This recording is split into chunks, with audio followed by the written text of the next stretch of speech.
Então, é o seguinte, hoje, já tá ligado? Então, hoje eu vou falar para vocês um pouquinho sobre o século XIX.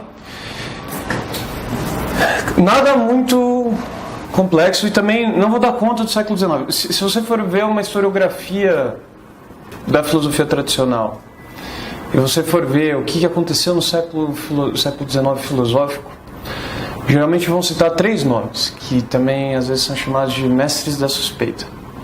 4, às vezes, para ser preciso. Então, um deles é o Nietzsche, um deles é o Marx, um deles é o Freud e um deles é o Kierkegaard, que são autores populares e não populares no sentido de que todo mundo conhece as coisas, mas eles estão mais no discurso público, eu acho, até hoje. São brilhantes, mas não é sobre eles que eu vou falar. Vou falar sobre outras coisas, especificamente sobre filosofia do direito e sobre, primeiro, uma certa tradição que foi muito importante no direito que começa no começo do século XIX. Depois eu vou falar de algumas disputas que aconteceram na Alemanha, e tudo que eu vou falar aconteceu na Alemanha na segunda metade do século, e eu imagino que, deixando isso um pouco claro, talvez deixe também mais fácil de vocês entenderem o que aconteceu com o Kelsen, por que o Kelsen falou o que ele falou e quais eram algumas das razões contextuais também do Weber, ainda que eu não vá chegar até o final do século XIX, na virada do XX, que é quando esses caras escrevem. Outras coisas acontecem nesse meio tempo, mas o panorama meio geral é esse. Especificamente eu vou falar, na primeira parte eu vou falar um pouco sobre a escola histórica, eu vou falar do Savigny, eu não sei exatamente a pronúncia correta, eu sempre chamei de Savigny, e que vocês com certeza já ouviram falar no direito civil, aparece com frequência. E depois eu vou falar um pouco sobre uma certa disputa que se deu durante o período da unificação da Alemanha, em especial um dos descendentes intelectuais da escola histórica do Savigny, que é o Otto von Guericke, e um positivista que é o Paul Laborde. E depois disso eu acho que a primeira parte da aula vai ficar meio que por aí. Mas uma coisa que a gente precisa entender quando a gente fala sobre o século XIX é que tem muita coisa acontecendo. Apesar de ser meio confuso, assim, sobretudo historiografia sobre o século XIX, tanto na filosofia quanto na história, o século XIX teve um boom de múltiplas revoluções científicas. E, sobretudo, é um período de autonomização, a gente pode falar isso, de várias ciências particulares que antes não eram vistas como ciência. Isso tem implicações epistemológicas, todo mundo sabe o que é epistemológico. Epistemológico é teoria do conhecimento, ou seja, de como a gente conhece as coisas, ou seja, então isso vai ter implicações para a filosofia, para o modo como a gente pensa o conhecimento, e vai ter implicações metodológicas para várias ciências e várias posições filosóficas também. Então, por exemplo, no século XIX se dá o surgimento da termodinâmica, no século XIX se dá o surgimento do eletromagnetismo, no século XIX surge a geologia como ciência, já existia, mas é quando ela começa a se consolidar. A química começa a se tornar uma ciência autônoma com mais propriedade. Também na virada na segunda metade para frente, também já um pouco antes, que a sociologia e sobretudo a psicologia começa a se transformar em ciências. A psicologia deixa claro que ela é psicologia como terapêutica, no sentido que a gente entende hoje em dia quando a gente pensa, por exemplo, no Freud, é algo que não era psicologia nessa época. Quando o pessoal pensa em psicologia nessa época, eles estão pensando numa tentativa de descrição dos fenômenos psíquicos, que é algo hoje mais parecido com o que acontece nas neurociências, a gente poderia falar, ou nas ciências cognitivas. Uma tradução relevante da psicologia nessa época que a gente chama de psicofísica, que é uma tentativa de criar critérios quantitativos que consigam medir as relações entre fenômenos psíquicos e fenômenos físicos. Um dos experimentos famosos são as linhas de Weber. Então eles ficavam medindo até que ponto a alteração da espessura de uma linha altera o modo como é relevante a ponto de eu perceber a diferença entre elas. Então, imagina que eu tenho uma linha, eles vão aumentando de pouquinho em pouquinho. E daí eles começam a ver então a relação entre os fenômenos físicos e os fenômenos psíquicos. Ou seja, quais são as grandezas que são relevantes para a minha percepção, se estímulos exteriores são sensações diferentes, estímulos diferentes são sensações diferentes também, então várias coisas estão acontecendo. E uma coisa particularmente importante para a gente é que no século XIX começa a surgir propriamente a história e a historiografia. É também no século XIX que surge a disciplina História da Filosofia. Então, as primeiras histórias da filosofia são todas do século XIX. O exemplo ilustrativo de uma das primeiras mais importantes é a do Kuno Fischer. Kuno Fischer. Mas isso é side marca, assim, você não precisa...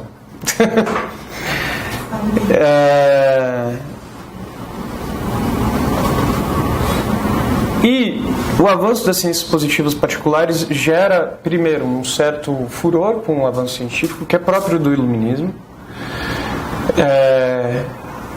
E do ponto de vista da filosofia tradicional, uma certa crítica daquilo que a gente chama metafísica. E no direito particular, isso gerou uma certa reação ao direito natural, à teoria do direito natural, que era essencialmente uma teoria filosófica que fundava e inventava. Existem várias modalidades de direito natural, mas a gente pode resumir ou o direito em algum apelo a alguma autoridade divina, ou o direito em algum apelo à própria natureza humana, ou algum apelo a alguma normatividade fundamental que a própria razão coloca. O Marco falou para vocês sobre Kant e sobre Rousseau, que são filosofias do período iluminista, por exemplo.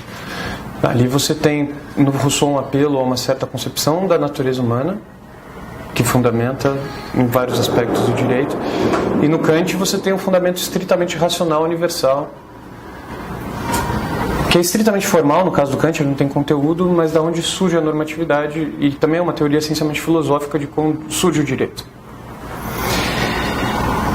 E o Savigny, que é um autor da virada do 18 para o 19,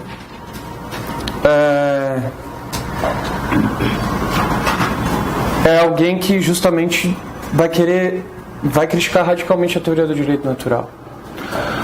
O ponto de partida dele desde o princípio, ainda que ele mude várias vezes de opinião, é tentar transformar o direito em uma ciência, ou seja, a jurisprudência é uma própria ciência. E para transformar a jurisprudência em uma ciência, ele vai precisar determinar qual é o método, qual a metodologia de investigação dessa ciência e qual o objeto dessa ciência. Ele tem várias fases. Então, no começo, a primeira reflexão que ele tem é o direito na investigação própria da ciência e jurisprudência se refere exclusivamente à investigação do direito civil e do direito penal. E o direito... Com isso, ele tenta eliminar qualquer conteúdo político, sociológico ou externo à própria lei. Ele parte do direito positivo para analisar. E mesmo o direito constitucional acaba sendo eliminado como objeto da jurisprudência. Porque o direito do Estado, que é o que a gente hoje poderia chamar de direito constitucional, alguma coisa assim, mas, ou direito administrativo também, ele achava que já necessariamente estava envolvido com as intenções e os programas políticos fundamentais. E isso já extrapolava os limites de uma ciência que quisesse se manter autônoma.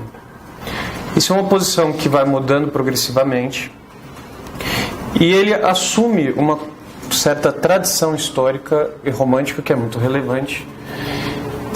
E ele vai chegar à famosa tese, e negando a tese dele anterior de que o direito a jurisprudência se restringia a direito civil e direito penal, ele vai falar que a origem da lei, que é objeto de investigação do direito, se dá em algo que ele chama Volksgeist. Tá? Volk em alemão é povo, e Geist é intelecto ou espírito. Volksgeist, que é algo bem difícil de definir, É, na verdade, uma certa conjuntura contextual, histórico-social, dos valores que são relevantes para uma dada sociedade. E é esse conjunto de valores históricos e sociais que vão ser a fonte da normatividade. Então, em última instância, a origem, a fundamentação de toda a normatividade se dá nesse apelo a um certo espírito do povo, que é o que ele chama.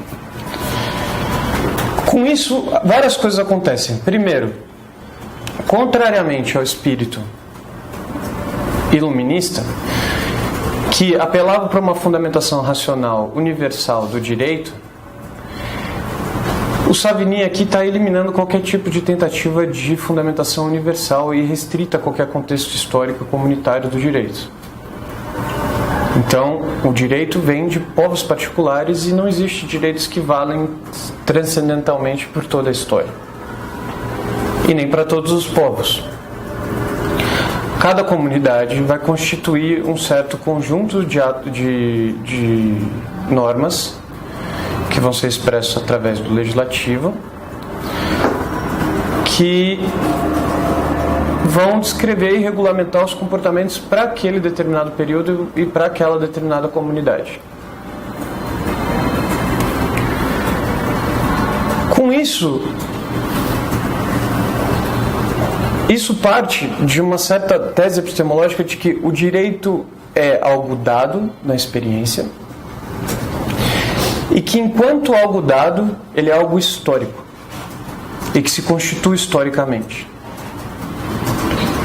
Então, o direito não é uma pressuposição a priori de uma certa normatividade da razão que determina como os povos devem ser regulados.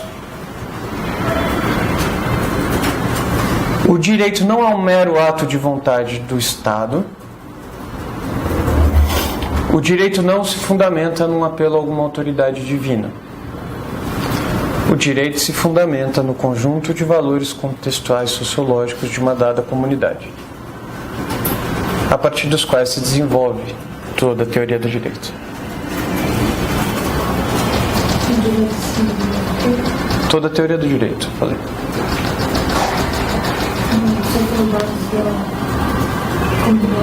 Isso. Então, de novo, em última instância, a origem e a fonte de toda a normatividade se dá em um certo Volksgeist, que submete inclusive a própria corte. O Savigny tem uma visão muito particular sobre qual é o papel do juiz dentro do ordenamento jurídico. Eu não vou discutir essencialmente isso. E com isso, com essa tese, ele toma algumas posturas que são muito relevantes no período alemão e que vão se desenvolver mais para frente, e que tem consequências práticas relevantes. Uma das discussões muito importantes que o Savigny vai travar é sobre o processo de codificação do direito civil. Então, para isso, eu preciso de algumas informações históricas. A Alemanha foi invadida e esteve sobre regime da França durante um período, durante o período napoleônico. Antes de ser regulamentado e estar supervisionado sobre o regime francês, a Alemanha tinha um regime jurídico que era constituído essencialmente sobre as bases dos direitos romanos, que era uma tradição bem próxima do que hoje a gente chama common law. Ou seja, era um direito de baixo para cima. Era a partir da resolução de casos individuais que você estabelecia um conjunto de jurisprudências relevantes. E você não tinha o estabelecimento de um código normativo que determinava o conjunto de ação que os juízes devem ter e se aplica aos casos particulares. Isso são modelos que até hoje a gente tem. Quando a França assume o poder sobre a Alemanha, você tem a instauração e a reformulação radical do direito civil alemão. Lembrando que a Alemanha nessa época era um conjunto de várias províncias que eram independentes em certo sentido. Ainda que você tivesse o Sacro Império Romano Germânico, você não tinha um país unitário. A unificação da Alemanha, nos termos que a gente conhece hoje, vai se dar em 1871. E vocês vão ver que vai ser outro polo da polêmica que a gente vai discutir quando o Labande entra em cena. O problema é que lá, próximo de 1815, 1813, Napoleão cai, e também cai com isso o período de dominação da França sobre a Alemanha. E uma das discussões fundamentais que se travou entre um professor de Heidelberg, que chamava Thibaut, e a escola histórica alemã, especificamente na figura do Savigny, é sobre como devia ser reconstruído o direito civil alemão. As alternativas eram três. Uma, eles poderiam manter o Código Civil Napoleônico, que era fundamentalmente diferente da perspectiva do direito, do modelo de direito civil germânico. Eles podiam manter o espírito, ou seja, a tradição da codificação geral para um conjunto de estados do Código Civil Napoleônico, mas alterar o conteúdo dele, ou seja, fazer uma produção propriamente germânica. E a última opção era retomar a tradição do direito romano e reformular radicalmente e eliminar qualquer tipo de codificação. Nessa disputa, vocês acham que o Savigny tomou que lado? Pela codificação? Não. Se você for pensar do ponto de vista do historicismo, ou seja, se algo tem que vir se um direito não pode ser transhistórico, se a própria atividade jurisprudencial é vista como fazendo parte de um conjunto dos valorativos e que tem que estar constantemente se alterando e tudo mais, que não tem uma fundamentação racional última de qualquer tipo de normatividade que justifique uma certa universalidade da lei para além de uma determinada comunidade, um modelo de direito que passa muito mais claramente com esse tipo de concepção é o modelo romano, em que a lei é muito mais fruto da avaliação dos casos particulares de uma determinada comunidade. A posição da manutenção do Código Civil Napoleônico na sua integralidade nunca foi levada muito a sério, porque apesar de um certo reconhecimento consensual, assim, por parte de todos os grandes juristas da época na Alemanha, de que o Código Civil Napoleônico foi relevante para uma certa renovação do direito civil alemão, ele tinha um problema muito importante. Qual era o problema? Ele não era alemão. Então, o grande debate que se deu em torno à polêmica da codificação se deu entre o Thibaut, que defendia que a possibilidade de uma fundamentação, de uma nova codificação nos moldes do Código Civil Napoleônico, mas com conteúdo determinado pelo povo germânico, e por outro lado o Savigny, que defendia uma retomada da tradição romana do direito. Nesse ponto existem problemas políticos e filosóficos fundamentais. Um problema político os dois concordavam que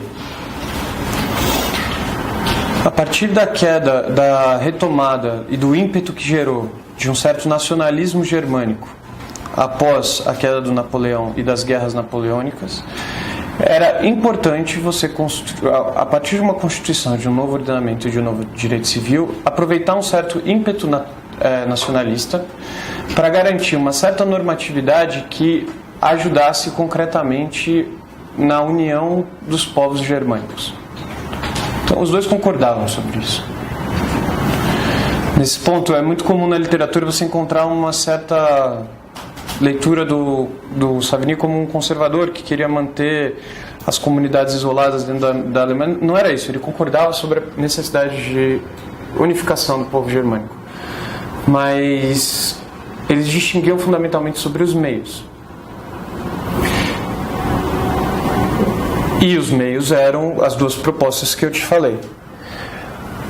O Thibault tinha a ideia de que, através do estabelecimento de um código germânico, você padronizaria todo o regulamento dos comportamentos entre todos os povos, isso geraria uma certa unidade nos ordenamentos e, apesar de ser um modelo herdado da França, ele teria um conteúdo essencialmente determinado pelo povo alemão. O Savigny achava que um direito que fosse propriamente germânico e pudesse unir os povos germânicos seria um que fosse organicamente estabelecido a partir dos valores comunitários do próprio povo germânico. Isso não poderia ser codificado num ordenamento que fosse transversal para todas as várias províncias. E esse foi um debate fundamental. Do ponto de vista filosófico, o Thibault era essencialmente um iluminista e ele achava que você precisava de uma instância de normatividade que fosse transcendente aos meros valores comunitários, porque se o direito fosse relativo aos valores comunitários, isso implicaria, no ver dele, um certo tipo de relativismo. Então você precisava de uma instância de fundamentação puramente racional, a partir da qual você constituísse um código que tivesse validade independente dos valores comunitários. E essa era uma perspectiva filosófica radicalmente diferente da do Savigny, que era justamente o contrário.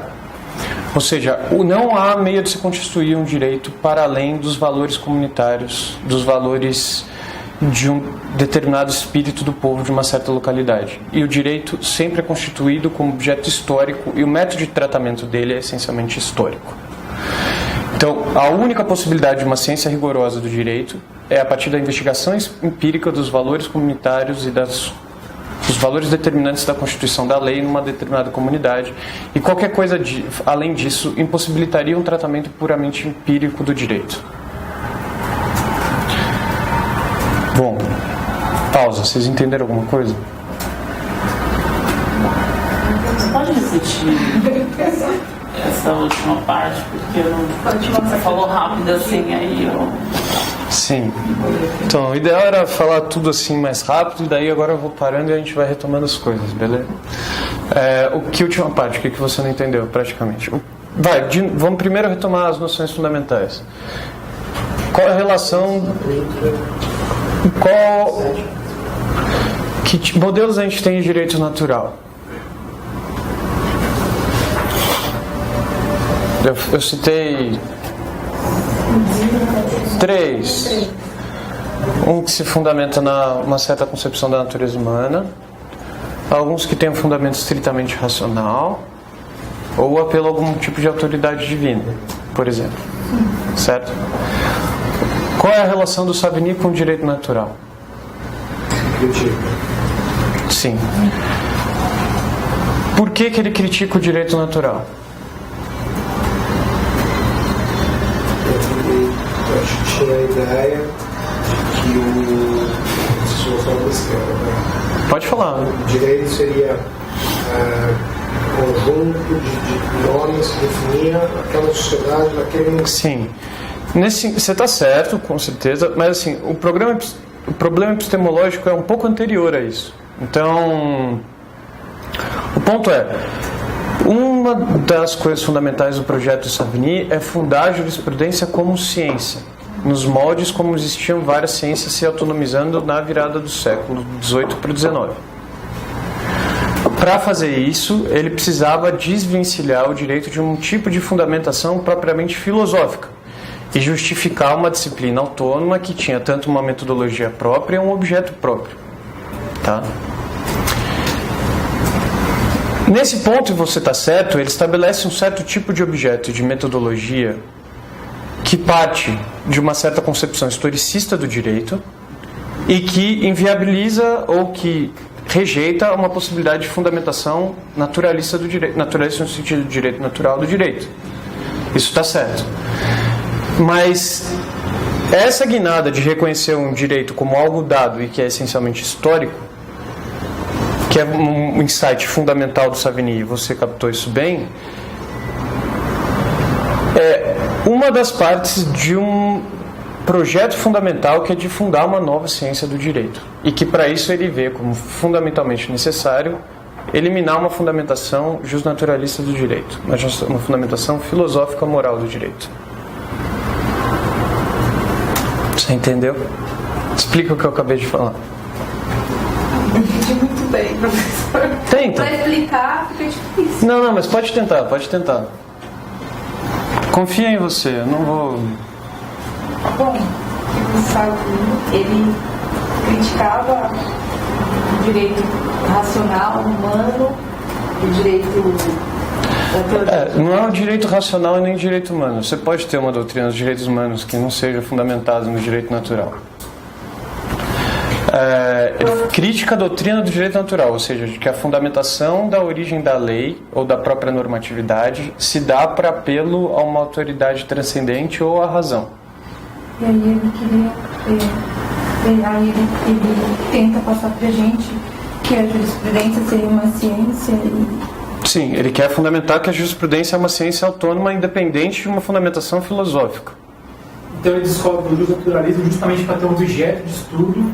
Sim. E não seria atemporal, seria uma coisa criada pelos próprios povos. Não necessariamente do povo terá um direito, mas ele cria, pode dizer, ele descobre o justnaturalismo, ele é atemporal e que está em todos os lugares, para poder ter um objeto de estudo. Isso, empírico. Não, isso tá certo. Existem outras razões para ele rejeitar o direito natural do que um programa de estabelecer uma doutrina estritamente científica.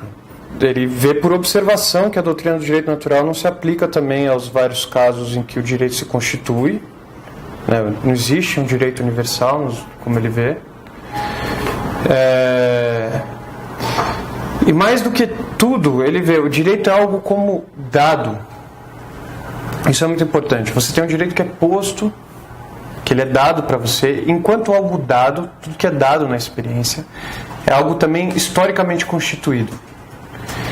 O direito não é algo a priori, ou seja, fundamental da natureza humana ou da razão humana, ou algo que Deus determina. Algo que está anterior a qualquer constituição histórica de um objeto pelos homens.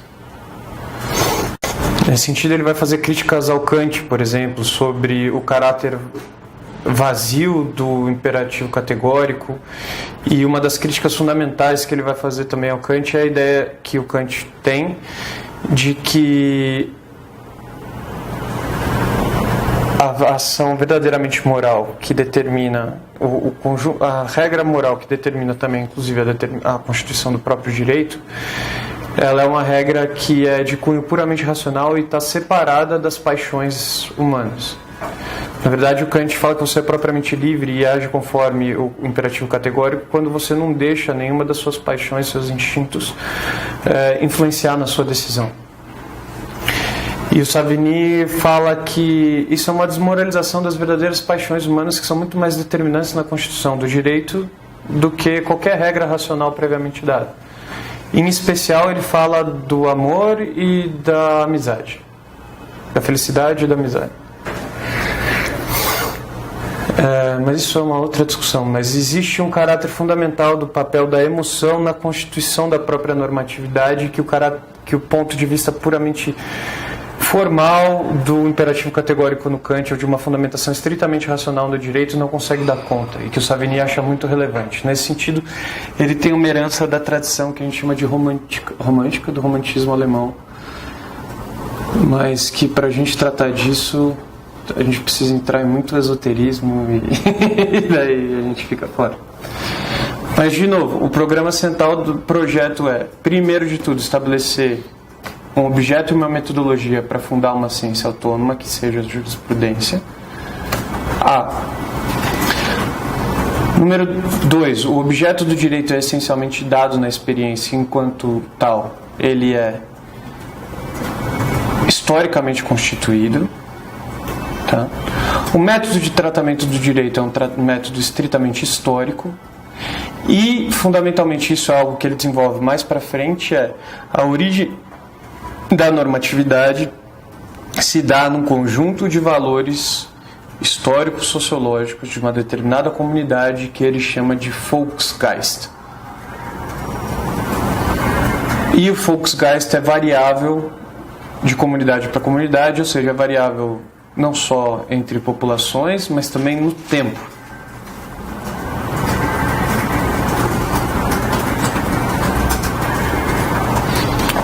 Você, repete o que eu acabei de falar. Não repete, tô falando, me explica o que é. Não, eu queria fazer uma pergunta para pensando que... Eu posso fazer a pergunta? Pode. Na verdade, assim, quando o senhor falou da jurisprudência como ciência, quando ele estuda o direito civil e o direito penal, ele trata dessas questões que vêm da própria comunidade. Por isso que ele deixa de lado a questão do Estado, direito constitucional. Não, talvez essa parte do direito civil e direito penal é mais... O Savigny tem uma fase de 1799 até 1802 em que o programa que ele se propõe a fazer, que é de fundar uma ciência do direito, já está estabelecido, mas ele vai mudar fundamentalmente a concepção do direito. Então, essa ideia central de uma constituição da norma, ou seja, que a origem da norma se dá a partir de um conjunto de valores políticos, sociológicos, históricos, culturais, ainda não estava lá.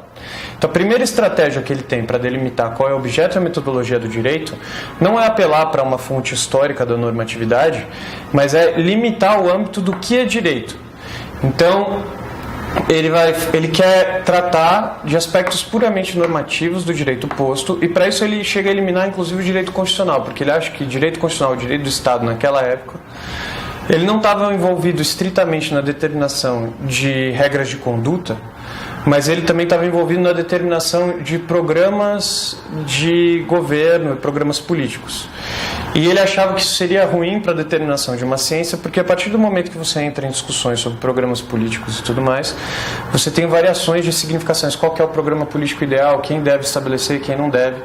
E ele achava que isso impediria uma determinação clara do objeto da ciência. Mas essa concepção de jurisprudência em sentido restrito é algo que ele abandona, e já em 1802 ele reformula radicalmente para introduzir que a normatividade não pode estar desassociada e ela é fruto de valores políticos, sociais, históricos de uma determinada comunidade.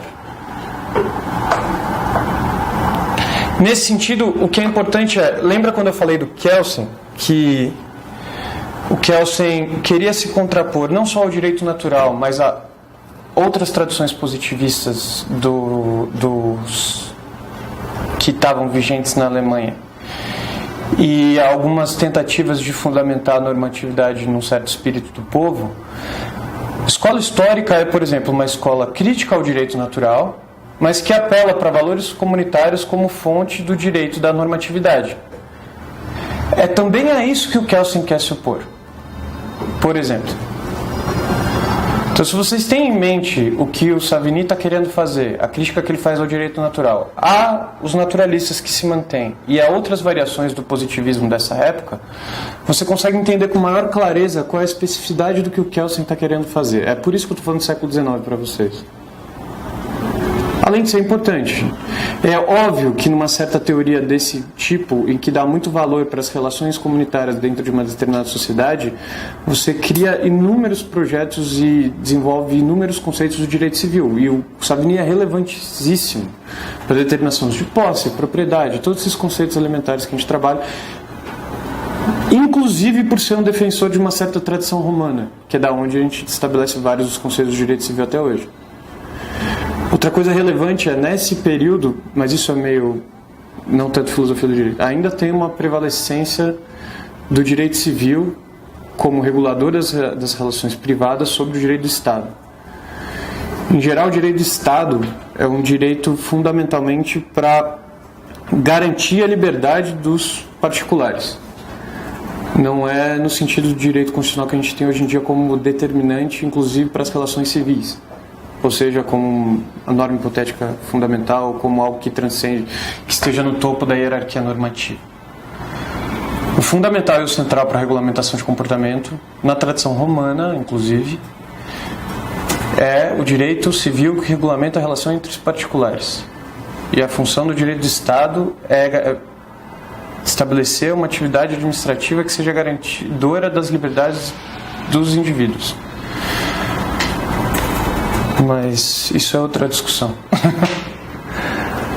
Gente, está muito confuso, vocês estão conseguindo entender? Você, explica. Não sei explicar, professor. Não, você sabe. Não sei. Vamos lá, o que o Savini queria fazer? Então, não sei. Eu sei, mas eu não sei explicar. Você sabe, você sem vergonha, por favor. Até com vergonha eu sei, sem vergonha. Não consigo. O que ele queria fundar? Não sei explicar essa situação. Então, na mesma linha do tradição do que estava acontecendo com várias ciências no século XIX, ele quer fundar um direito como ciência autônoma. Para fundar algo como ciência autônoma, o que ele precisava fazer? Definir um objeto e uma metodologia. Certo? Sim. Sim. Uma outra contrapartida relevante do ponto de vista do conhecimento é eliminar uma fundamentação da normatividade na filosofia, como apelo à razão ou a uma certa concepção de natureza humana ou a uma entidade divina, certo? Então, o que ele vai fazer? Ele vai fundar o direito como essencialmente algo que advém da vontade de um espírito de uma determinada comunidade, um espírito do povo. O direito subordinado a um conjunto de valores de uma dada comunidade. E isso pode ser empiricamente investigado. O direito é algo dado, ou seja, o direito é posto numa determinada comunidade, e eu posso investigar ele por um método essencialmente histórico. Entenderam? Entendi. Não, entendi. Mas como ele faz isso? Quer? Como que ele faz isso? Ele Então, analisando os casos concretos. Caso concreto, tá? É. Das situações que aconteceram dentro da comunidade. Isso, exatamente. Analisando os casos concretos e vendo quais os conjuntos de valores são determinantes para determinados tipos de comunidade ou não. Nesse ponto, o Savini tem uma vasta obra de direito em que ele determina vários conceitos concretos, assim. Mas eu não quero entrar nesse grau de detalhe, porque daí vai envolver um monte de teorias de direito civil. Eu quero que vocês entendam o ponto geral do projeto, do que ele queria fazer e qual é a alternativa que ele dá. Né? Isso está na linha daquilo que a gente chama de historicismo alemão, que é o reconhecimento de uma certa particularidade de valores que mudam conforme a história, assim, e dá uma relevância da investigação histórica para a compreensão do conhecimento humano, da normatividade, de tudo isso. Uma outra coisa que é muito relevante no Savini e que é algo que se mantém em toda a tradição historicista e que também aparece na distinção fundamental que vai aparecer mais no final do século entre aquilo que a gente chama de Geist, eu falei isso na última aula, Geistwissenschaften e Naturwissenschaften. Geistwissenschaften, ciências do espírito, é a tradução literal, é algo parecido com aquilo que a gente chamaria hoje de ciências humanas, mas inclui várias outras coisas, tipo geografia, biologia, psicologia, várias coisas que estariam ali dentro, e em contraposição a Naturwissenschaften, que são as ciências naturais, que nesses modos essencialmente a física.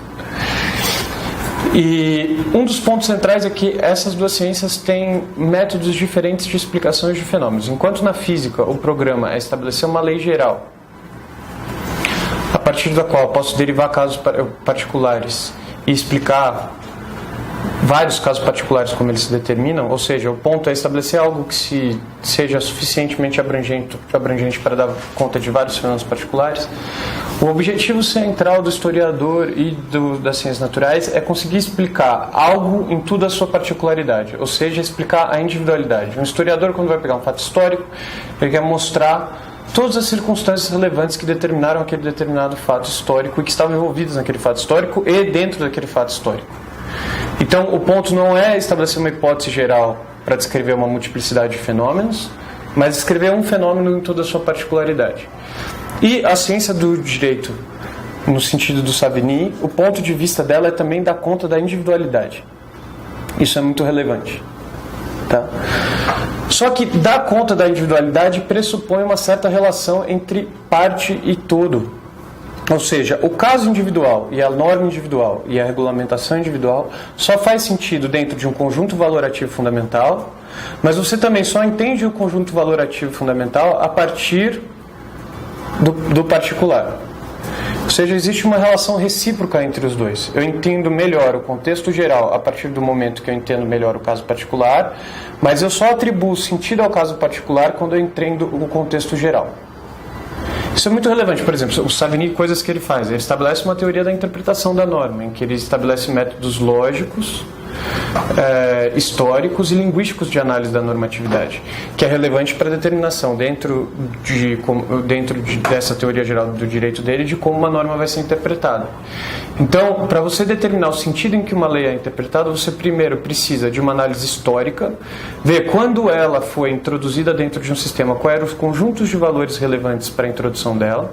Você precisa de uma análise gramatical, linguística, que determine qual é o sentido dos termos que aparecem dentro dela, e uma análise lógica para ver qual é o tipo de relações que ela tem com as outras e qual é o conteúdo objetivo dessa determinada norma. A análise lógica, que é para você derivar as implicações dessa determinada norma, ela é posterior a qualquer uma das duas.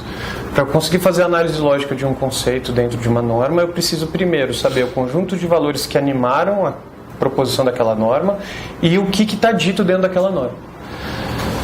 Nesse sentido, essa tradição historicista é um dos fatores relevantes para o que vai desembocar depois na hermenêutica filosófica no século XIX, e que hoje em dia todo mundo fala de hermenêutica jurídica como se fosse a última novidade, a última bolacha do pacote. Mas... Uma dúvida. Nesse contexto, sabe que eu não entendi essa parte do direito natural. Ele afasta o direito natural. As três hipóteses. Não existe fundamentação transcendental do ordenamento que não seja... ou seja, transcendental primeiro, e essa é a distinção fundamental dele. A particularidade do direito só entende-se na relação com um todo. Esse todo é determinado por um conjunto de valores sociais e contextuais e históricos. Ou seja, não existe fundamentação transcendente do direito, no sentido de um direito da pura razão ou um direito divino, qualquer coisa que esteja desvencilhado de uma certa comunidade. Na crítica que ele faz, por exemplo, ao problema das codificações, ele fala, ao presumir que você tem uma codificação que seja transcendente a qualquer valor comunitário, o que você está criando é uma dicotomia entre todo e parte que não se justifica. Ou seja, você tem um conjunto de direito que determina a totalidade dos outros, mas que é completamente distante do caso particular. Ou seja, ele é fundamentado num tipo de fundamento lógico, que seja a razão, a divindade ou qualquer outra coisa, que não tem nada a ver com os casos particulares. E você cria uma contraposição falsa entre parte e todo. Então, o direito só se constitui dentro de um conjunto de ordenamento, dentro de um conjunto de valores de uma certa comunidade, e que você só é capaz de determinar olhando pelo caso prático também. Então, ele faz parte de uma determinada comunidade e ele se desenvolve organicamente dentro daquela comunidade. É isso que a escola histórica propõe. Ele se desenvolve dentro da comunidade, mas ele tem que estudar no particular. Sim, eu vejo a aplicação concreta, e a partir da aplicação concreta eu tenho mais consciência de quais os valores que animaram a constituição do próprio sistema, mas eu também preciso ter um certo conhecimento desses valores para entender o caso concreto, ou seja, você tem uma relação constante entre parte e todo. Entendi. Então ele começa, na verdade, falando da questão da comunidade em si, para depois... tá tudo meio que junto, porque o ponto é, quando ele parte para estudar o direito, não é que ele está propondo a constituição de um ordenamento completamente novo, né? Ainda que ele participe da querela das constituições, já existia um direito civil e tudo mais. O que ele está vendo no caso concreto, existe um direito, ele é aplicado de tal maneira, e eu entendo como ele é aplicado olhando para os valores, e eu entendo os valores olhando para como ele é aplicado. Seria correto falar que seria a codificação, não a jurisprudência? Não, então, a codificação é um problema posterior à jurisprudência. Uma coisa é o projeto de uma... uma coisa é o programa de fundamentação de uma teoria do direito autônomo, de uma ciência jurídica, que é o que a gente chama de jurisprudência.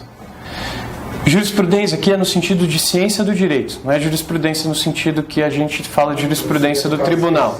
Não é isso. Quando eu falo de jurisprudência, é uma ciência jurídica. Tá? Tudo que a gente hoje em dia chamaria de direito.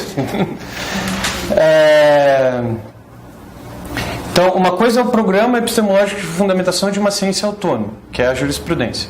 Outra coisa é a disputa sobre a codificação, que é, a partir da teoria dele do direito, como resolver a querela específica sobre como ia ser a regulamentação do direito civil na Alemanha após a queda do Napoleão. E a teoria e a proposta que ele defende, que é de uma retomada do direito romano e de um direito que parte de baixo para cima, é consistente com essa teoria dele sobre a constituição histórica do próprio direito, do Volksgeist. Se vocês abrirem o Kelsen e vocês forem ver quando ele fala, a norma é constituída pela própria normatividade. Não existe nenhuma vontade de um povo ou vontade de um legislador. A referência é explícita à escola histórica. Isso deixa claro para você conseguir entender a quem o Kelsen está se dirigindo e o tipo de tradição jurídica que ele está se referindo, que ele herda dentro da Alemanha. Vocês conseguiram entender? Entendeu? Eu não entendi a parte do direito natural. Quem é que traz esses três ramos do direito natural? Não, então, a doutrina do direito natural é tradicionalmente a doutrina que legitimava o próprio ordenamento jurídico. Ou seja... Sim, eu digo as três vertentes. Não, as três vertentes eu fiz um grande catadão geral, porque existem múltiplas teorias do direito natural. Mas o ponto é assim, você pode ter um direito natural que se fundamenta na vontade de um Deus, e que ele é transcendente ao ordenamento. Ou seja, o direito positivo constituído, aquilo que é dado historicamente, é na verdade subordinado a um conjunto de normas que é prescrita por Deus, certo? Você pode ter uma certa normatividade que é determinante para qualquer indivíduo racional que seja fundamentada na pura razão. Esse é o caso, por exemplo, do Kant. Ainda que não tenha conteúdo, mas o ponto é, todo ser humano tem um certo padrão normativo que é fundamentado na própria razão. Você pode ter algo que é fundamentado numa certa concepção da natureza humana ou numa certa concepção das formas. Você pode ter direito natural no sentido dos antigos. Todas as coisas mudam. Eu não vou poder aqui explicar todas as teorias da justiça, mas, por exemplo, eu posso ter uma ideia geral fundamental de justiça, um ideal de justiça, e esse ideal, que é independente de qualquer comunidade, ele é absolutamente a priori, ou seja, é o conceito de justiça em si, é o que se aplica às várias comunidades. E o direito dessas comunidades é submetido a esse ideal absoluto de justiça. O que o Savigny está falando é eliminando qualquer tipo de fundamentação que seja transcendente ao conjunto de regras e atos normativos que regulamentam uma dada comunidade. Ou seja, não existe um direito que seja absolutamente universal. Regras que sejam fundamentadas a priori, seja na autoridade divina, na razão ou qualquer outro tipo de apelo ao direito natural. Existe direito dado, e direito dado é aquilo que regulamenta uma certa comunidade. E o que anima esses regulamentos é um certo espírito do povo, que são valores de uma determinada comunidade. Esses valores também não são valores universais absolutos. Não é um valor de justiça universal que seja irrestrito, mas são valores de uma determinada localidade. E nesse sentido ele é um crítico ferrenho da tradição naturalista. Entendeu? Então tá bom. Gente, vocês estão entendendo? Sim, depois de umas 4. Professora, eu consigo entender. Assim, o espírito eu consigo entender, eu só não consigo. Se vocês quiserem entender, assim, numa linha muito básica, o que ele está fazendo é historicizar o direito. Ou seja, o direito, não existe o direito em si, ou o conjunto de regras que valham para qualquer tipo de ordenamento. Não, os ordenamentos se constituem na história, e é só isso que a gente pode analisar. Eles são válidos para uma determinada comunidade, não existem fundamentos universais para toda a normatividade. É isso que ele está fazendo. Mas nessa época não seria ainda uma Alemanha unificada. Não era uma Alemanha... Não, isso é relevante para você entender inclusive o contexto, porque quando ele está falando de valores comunitários, quando ele está, por exemplo, debatendo o contexto da codificação, você tem que pensar que existiam várias províncias separadas, cada qual com um certo tipo de regulamentação civil. O direito não é algo taxativo. Não, o direito é algo dado historicamente. Ele se modifica no decorrer da Construído por homens. Isso. Quando ele fala o direito é algo dado e é dado historicamente, existe direito positivo. Esse direito positivo foi construído na história. E é isso que a gente tem que analisar. Mas a fundamentação desse direito, ela é transcendente ao próprio direito positivo, porque ele apela para um certo espírito do povo. Num certo sentido, a gente poderia chamar de positivismo, ainda que não seja. Mas o ponto de partida do exame do direito é o direito tal como ele é dado, como ele é posto. Não é uma certa fundamentação transcendental da normatividade. Mas também esse tipo de tentativa de fundamentação da lei num Volksgeist, que é algo muito difícil de definir o que é, que o Kelsen depois vai querer rejeitar.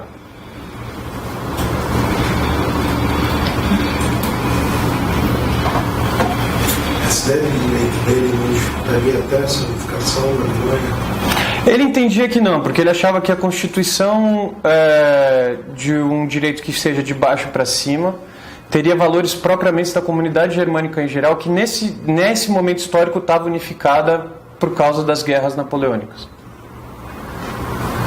Então ele achava que se concentrar na expressão do direito como Volksgeist do alemão, nesse período em que existia uma certa unidade em decorrência da surra que eles levaram da França, ia ser, melhor do que o estabelecimento de uma normatividade de cima para baixo que ia gerar insatisfação em comunidades particulares. Gente, até o Brexit tem a ver com isso, tá? A Alemanha tem uma tradição, a Inglaterra sempre teve uma tradição jurídica essencialmente romana, que é parte do common law, de um direito que parte dos casos particulares dentro dos tribunais de baixo para cima. De repente eles submeteram uma União Europeia que tem uma corte centralizada, ultra-burocratizada e que determina as coisas a partir de uma corte central. Entre as demandas, fora muita besteira de xenofobia que tinha, uma dos casos concretos relevantes que foi determinante para o Brexit é também essa discussão entre uma codificação napoleônica e uma... Se você pega um conservador britânico... Conservadorismo britânico é um negócio sério, assim, não é essas besteiras Bolsonaro, assim. Mas ele vai falar coisas desse tipo. Eu não sei se eu entendi corretamente quando você falou que o Savigny, ele meio que diz que não estuda, entre aspas, né? Não estuda, por exemplo, a parte constitucional ou administrativa. Não, então, isso talvez eu... Que não entra... Isso talvez eu tenha... Então, eu tentei, na verdade, mostrar um certo desenvolvimento histórico do Savigny, mas eu acho que isso gerou mais confusão do que bem. Depois que ele estabeleceu o programa de criar uma disciplina do direito, o primeiro recorte que ele tenta fazer é estabelecer o direito só como direito civil e direito penal. E não se preocupar com discussões de política, sociologia, essas coisas. Depois é que ele parte para uma visão estritamente historicista do direito e ele abandona essa concepção. E daí os valores políticos e todas essas coisas são relevantes para a constituição da própria normatividade. Essa é só a primeira etapa da concepção de jurisprudência dele. Mas isso você pode esquecer, se for te confundir. Bom, uma coisa importante é que esse conflito da codificação e sobretudo a escola histórica vai ser muito influente no século XIX alemão. E ela vai se radicalizar e culminar na figura do Otto von Guericke, que eu não vou descrever o que é, mas a ideia é exatamente essa, continua sendo de que a fonte da normatividade do direito, da norma em geral, é de um certo Volksgeist e todas as implicações que isso tem. Uma certa compreensão da individualidade, da relação entre todo e parte no ordenamento e tudo mais.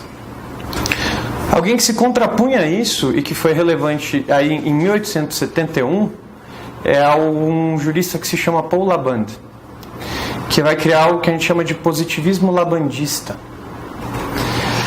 Nesse sentido,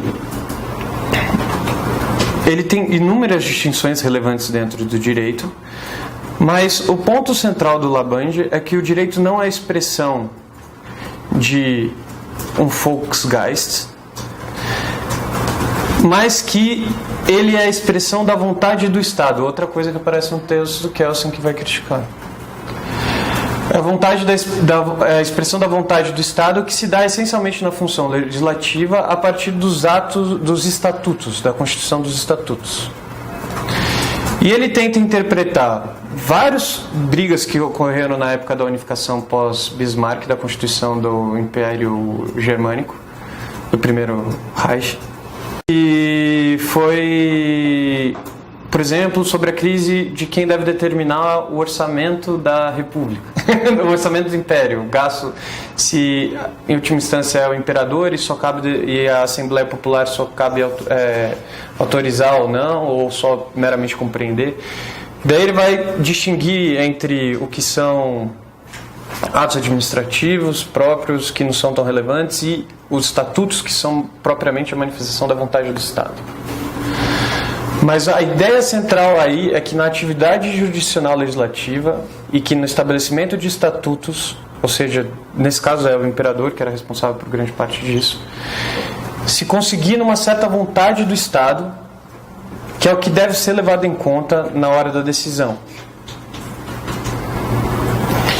E também, nesse caso, é um positivismo meio radical, mas que é um positivismo que ficou famoso como positivismo labandista, que era essencialmente um positivismo que justificava a burocracia e o poder do império. Foi a vertente jurídica fundamental, pelo menos em termos práticos, na Alemanha durante algum tempo. Mas que existem, obviamente, problemas autoritários dentro disso. E uma certa concepção meio mística do que quer dizer a vontade do Estado. Ou seja, de que a lei, na verdade, ela não é constituída a partir de uma certa concepção da normatividade. O que fundamenta a lei é uma vontade do Estado, ou seja, a vontade da autoridade responsável pela emanação da lei.